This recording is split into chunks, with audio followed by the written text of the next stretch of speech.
बिस्मिल्लाहिर्रहमानिर्रहीम। अस्सलाम वालेकुम। उम्मीद है हमारे तमाम यूट्यूब पर देखने वाले बहन भाई खैरो खैरियत से होंगे। अल्लाह ताला आप सबको इस नेक महीने के सदके खुश रखे, आबाद रही, आमीन सुम आमीन। तो गुज़िश्ता 2 दिन से मेरी यूट्यूब चैनल आरजे महविश पर न्यू वीडियो क्यों नहीं अपलोड हुई, काफ़ी बहन भाई कमेंट कर रहे थे। तो आज मैंने सोचा ये भी मेरी रोज़ी है और साथ में मैं अपने बहन भाइयों से, जिनको मैं अपनी फैमिली समझती हूँ, उनसे गुजारिश कर दूं कि प्लीज़ हमारी छोटी सी मुस्कान ज़ारा के लिए दुआ कर दे, क्योंकि बड़ी मुस्कान ज़ारा के चले जाने के बाद जब ये अल्लाह पाक ने हमें छोटी सी मुस्कान ज़ारा दी तो ऐसे समझे हमारी ज़िंदगी में इससे पूरी ज़िंदगी में हमारी रौनक आ गई। और मुसलसल 1 महीना होने को आ गया जब से इसका बाप गया है। उसके बाद से इसको ऐसा बुखार हुआ कि एक दिन बुखार की दवाई लेते हैं, बुखार उतर जाता है, तो दूसरे दिन बुखार फिर से हो जाता है। इस तरह से करते करते 10-12 दिन जब मैंने देखा कि इसको बुखार नहीं उतर रहा तो मैंने सोचा शायद ये बाप के साथ अटैच थी, इसी वजह से इसकी तबीयत खराब है। तो मैंने इसके बाप को कॉल की और उसको बुलाकर इसको दे दिया कि शायद 2-3 दिन ये अपने बाप के पास रहे तो इसका बुखार उतर जाए। लेकिन जब ये अपने बाप के पास चली गई फिर भी इसको मुसलसल बुखार वैसे का वैसा रहा। अगर रात को बुखार की दवाई देते थे, इंजेक्शन लगवाते थे, बुखार उतर जाता था तो अगली सुबह फिर से बुखार हो जाता था। इस तरह से करते करते मुस्कान ज़ारा की जब तबीयत नहीं संभली तो हम परसों वाले दिन इसको डीजी खान ले गए। डीजी खान में हमने इसके ब्लड के टेस्ट करवाए, लेकिन ब्लड के टेस्ट भी प्यारे बहन भाइयों जब नॉर्मल आए तो हम खुद परेशान हो गए कि ऐसी क्या वजह है कि मासूम बच्ची को कोई नजर हो गई है, कोई साया हो गया है, या कोई क्या वजह बनी है जिसकी वजह से इसका पूरा 1 महीना होने को आया है। बच्ची के मुंह में सारे छाले बने हुए हैं, इसके गले गला खराब है और आंखें तो रात से बिल्कुल आंखें भी नहीं खोल रही और रो रो के बच्चों की भी हालत खराब है और मैं भी बहुत ज्यादा परेशान थी। और आज फिर से अभी हम सुबह ले गए हैं तो आज हमने दोबारा से डॉक्टर को चेक करवाया तो उन्होंने यही कहा कि इसको खसरा लगता है, कि इसके फेस पे जो रेडनेस आई है उसकी वजह से खसरा, जिसको हमारी जबान में सोरुख कहते हैं, जिससे हर साल सालाना कई बच्चे जो है ना जान से चले जाते हैं। अल्लाह ना करे, अल्लाह पाक इस नेक महीने के सदके और आप सबकी दुआओं के सदके मेरी बच्ची को लंबी जिंदगी दे, क्योंकि एक मुस्कान तो अल्लाह पाक ने ले लिया, उसके बाद अगर ये मुस्कान को इसको कुछ हो गया तो शायद मेरे पास जीने की वजह ना बचे। क्योंकि उस बड़ी मुस्कान के चले जाने के बाद ये मुस्कान को मैं देखती हूँ तो उस मुस्कान का चेहरा मुझे इस मुस्कान में नजर आता है। लिहाजा आप सबसे मैं गुजारिश करती हूँ मेरी छोटी मुस्कान ज़ारा के लिए दुआ कर दें कि अल्लाह ताला उसको जल्द से जल्द ठीक करे। पहले तो चलो जैसे तैसे थोड़ा बहुत कुछ खा भी रही थी और थोड़ी बहुत देर खेल भी लेती थी, लेकिन रात से मुसलसल उसको मैं गोद में लेकर बैठी रहती हूँ। अगर मैं नीचे लिटाती हूँ तो शदीद रोने लग जाती है और आंखें नहीं खोल रही, जिसकी वजह से मैं ज्यादा टेंशन लगी हुई है कि मुस्कान आंखें क्यों नहीं खोल रही। और सुबह जब डॉक्टर के पास लेके गए तो उन्होंने कहा इसको शायद सोरुख निकल रहा है और अल्लाह ताला इस बीमारी से मेरी बच्ची को जल्द सेहत याब करे इस नेक महीने के सदके। और आप सब बहन भाइयों से मैं गुजारिश करती हूँ प्लीज़ प्लीज़ अगर आपके भी बच्ची हैं आप इस नेक महीने के सदके एक बार मेरी बच्ची के लिए दुरूद पाक पढ़कर मुस्कान ज़ारा के लिए दुआ कर दें कि अल्लाह ताला ये खुशी हमारी ज़िंदगी में हमेशा रखे, इसको कुछ भी ना हो। और उसके बाद थोड़ी बहुत और भी बातें थी जो मैंने आप सबसे शेयर करनी थी।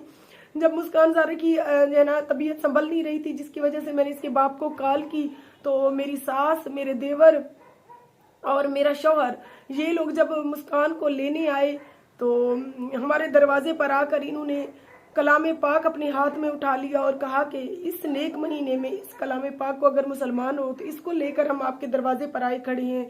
अगर हो सके तो जो गलती आपसे हुई है हम आपको माफ़ करते हैं और अगर हमसे जो गलती हुई है उसकी भी हम इस नेक पाक कलाम पाक को उठाकर उसकी जो है ना आपसे माजरत करते हैं। लिहाजा इस नेक महीने के सदके आप सारी बातें भूल जाओ। छोटी छोटी मासूम बच्चियां हैं, पता नहीं क्या बच्ची को टेंशन हुई जिसकी वजह से बच्ची भी नहीं ठीक हो रही।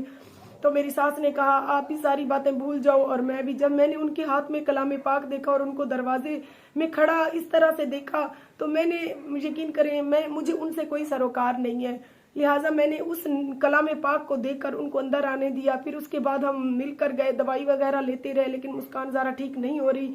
तो आगे भी मैंने उनसे यही कहा कि मैं सोचूंगी, सोच समझ के अब फैसला करूंगी, क्योंकि बहुत बार मैंने अपनी शौहर की गलतियां माफ़ की हैं, लेकिन ये बंदा शायद शौहर कहलाने के लायक भी नहीं है, क्योंकि इसने हर बार मेरी जो है ना सीधेपन से या ऐसे समझे मेरी मजबूरी से फ़ायदा उठाया है। लिहाजा इस बार अभी तो मैं बच्ची की वजह से खामोश हूँ कि मेरी बच्ची ठीक हो जाए, फिर आगे देखेंगे कि इसके साथ क्या करना है, इसको अपनी ज़िंदगी में दोबारा रखना है या नहीं रखना है। तो इस नेक महीना था, वो लोग भी रोज़े के साथ थे और मैं भी रोज़े में खड़ी थी। जब उन्होंने आगे कलाम पाक इस तरह से हाथ में लेकर मुझे वास्ता दिया तो मैं खामोश हो गई। अभी सारी बातें मैंने अपने दिल के अंदर रख ली हैं। आगे अभी मासूम बच्ची है वो ठीक हो जाए फिर देखेंगे कि इनके साथ क्या करना है। है, इनकी गलतियों को मैं माफ़ कर सकती हूँ या नहीं माफ़ कर सकती हूँ। लिहाजा मैं मजबूर हो गई हूँ मासूम बच्चियों को देखकर, क्योंकि मेरी मासूम बच्चियाँ हैं और ये टाइम मेरे ऊपर बड़ा मुश्किल है। इस टाइम शायद बच्ची को बाप के सहारे की भी ज़रूरत है और मुझे भी हर टाइम डॉक्टर के पास आना है जाना है। और मेरे जो बेटे हैं आपको पता है वो बेचारे काम पे चले जाते हैं, पीछे मायरा 2 बच्चियों को नहीं मैनेज कर सकती और मुझे भी आपको पता है चैनल भी मेरी मजबूरी है, इसको भी चलाना है, जिससे जो थोड़ी बहुत आमदन होगी उससे मैं अपने बच्चों की कफालत करने के लिए मजबूर हूँ, क्योंकि मेरे पास और कोई जरिया मुआश नहीं है। लिहाजा आप सब बहन भाइयों से एक बार गुजारिश करती हूँ कि आप मुझे एक तो ये मशवरा दें कि इन लोगों की गलती माफ़ की जाए या नहीं की जाए, क्योंकि ये लोग माफ़ करने के लायक नहीं है। ऊपर से छोटी मुस्कान ज़ारा की तबीयत को देखते हुए अभी मैं खामोश हूँ, क्योंकि मेरे पास इतने नहीं है कि मैं उसको बार बार चेकअप के लिए डॉक्टरों के पास ले जा सकूं। लिहाजा बाप है, अपनी बेटी के ऊपर तो वो लगाए, दुख और सुख ज़िंदगी का हिस्सा होते हैं। और जब इस नेक महीने में उन्होंने कलाम पाक आगे हाथ में लेकर मुझे इसका वास्ता दिया तो मैं अभी खामोश हो गई हूँ। बाकी अल्लाह पाक बेहतरी करेगा, अल्लाह पाक मुझे भी आगे सही फैसला करने की तौफीक दे और आपकी और हमारी सारी मुश्किलात आसान करे, आपके बच्चों की भी लंबी ज़िंदगी करे और हमारे बच्चों की भी लंबी ज़िंदगी करे। क्योंकि इंसान के पास जीने का मकसद आ जाता है जब औलाद अल्लाह पाक दे देता है, चाहे वो औरत हो चाहे वो मर्द हो। मर्द तो फिर भी नहीं सोचते, लेकिन औरत अपनी औलाद के लिए बहुत कुछ सहती है। जब वो अपने माँ बाप के घर से किसी गैर मर्द के साथ चली जाती है, शादी करके उसको रुखसत कर दिया जाता है, तो वो पता नहीं कितनी आसें कितनी उम्मीदें लेकर जाती है कि मेरा शौहर अच्छा होगा, मेरी ज़रूरियात ज़िंदगी का ख्याल रखेगा, मुझे ज़िंदगी की वो हर खुशी देगा। लेकिन हर औरत हर लड़की के मुकद्दर में अच्छा मर्द नहीं होता। जब अच्छा मर्द ना हो और अल्लाह ताला उस मर्द से औरत को औलाद दे दे तो वो यकीन करें उसके पास जीने का मकसद आ जाता है कि शौहर जैसा भी है, बच्चे तो हैं, अल्लाह पाक ने मुझे ये बच्चे दे दिए हैं, मैं इन बच्चों के सहारे जीऊंगी, जब ये बच्चे जवान होंगे तो ये मेरा सहारा बनेंगे। लेकिन हर बार ऐसा नहीं होता। मेरे साथ ऐसा हुआ है, पहले शौहर से जब मुझे यकीन करें इतनी मार पिटाई तशद्दुद सहने के बाद मैं अपने बच्चों की तरफ देखती थी तो कहती थी कि महविश तुम्हारे पास तो जीने का मकसद है, ये मासूम बच्ची है, अगर तुम आज इनको छोड़कर कहीं किसी और के साथ भाग गई तो ये बच्ची क्या क्या इनकी जिंदगी होगी। लिहाजा मैंने अपने बच्चों के लिए बहुत जद्दोजहद की और आज वही बच्चे जब बड़े हो रहे हैं तो जीशान को आपको पता है मैंने पढ़ने के लिए डाला तो वो पढ़ा नहीं, उसके बाद मैंने उसको काम पे डाला, वो काम नहीं सीखता था, वहां से भी भाग जाता था। फिर मैंने तंग आकर आपके सामने उसको YouTube चैनल बना कर दिया तो उस पर भी वो वीडियो रोजाना की बुनियाद पर अपलोड नहीं करता था, जिसकी वजह से जो है ना पता नहीं क्या इशू हुआ कि उसका चैनल दोबारा से डीमोनेटाइज हो गया है। अब दोबारा हमारे पास अभी इतना टाइम नहीं है मुस्कान की परेशानी से कि हम दोबारा से उसके चैनल का चेक करें कि क्या इशू बना जिसकी वजह से चैनल डीमोनेटाइज हो गया है। उसके अलावा काफी बहन भाई कहती हैं कि बाजी अब आपकी मुश्किलें आसान हो गई हैं, आपका बेटा बड़ा हो गया है। लेकिन बेटा तो प्यारे बहन भाइयों बड़ा हो गया है, लेकिन वो अपनी जिम्मेदारियां निभाने से बिल्कुल कासिर है। यहाँ तक कि उसको घर के सौदे सल्फ के लिए भी कहती हूँ तो वो नाराज हो जाता है, यानी कि हर टाइम मुझे काम बताती हूँ। उसको अपनी जिम्मेदारी का एहसास नहीं है, उसको ये एहसास नहीं है कि मेरी माँ कितनी मुश्किलों से गुजर रही है। वो अपने छोटी बहनों की तरफ भी अगर देख के शर्म मुहैया कर जाता ना कि कितनी मुश्किलों से ये पल रही है, तो इसी तरह हमें भी, मैंने 100 बार उसको साथ बिठा के समझाने की कोशिश की कि देखो जीशान ये कितना मुझे तंग करती हैं। इसी तरह से आपने भी मुझे इतना छोटे होने के जब छोटे थे तो इतना ही तंग करते थे, इससे बढ़कर आप लोग तंग करते थे।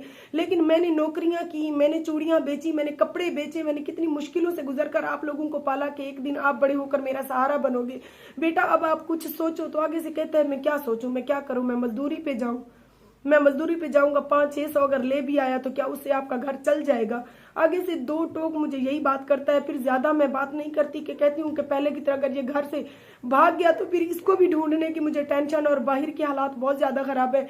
लिहाजा प्यारे बहन भाइयों आप लोग मेरा दिल ना दुखाया करो, ये ना कहा करो कि अभी बेटा आपका जवान हो गया है लिहाजा आप उसको कोई उससे कोई काम करवाओ, वो काम नहीं करता।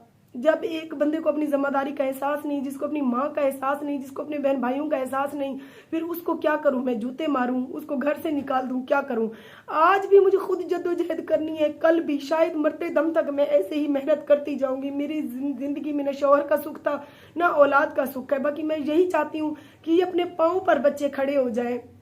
मेरी जिंदगी जब खत्म हो जाए तो मैंने इनको घर भी बना कर दिया है, मैं इनकी 2 वक्त की रोटी भी जैसे तैसे कर रही हूँ। जब मैं इस दुनिया से चली जाऊंगी उसके बाद पता नहीं इनका क्या होगा, क्योंकि जिनको अपनी जिम्मेदारी का एहसास नहीं उनको मैं कैसे एहसास दिलाऊं।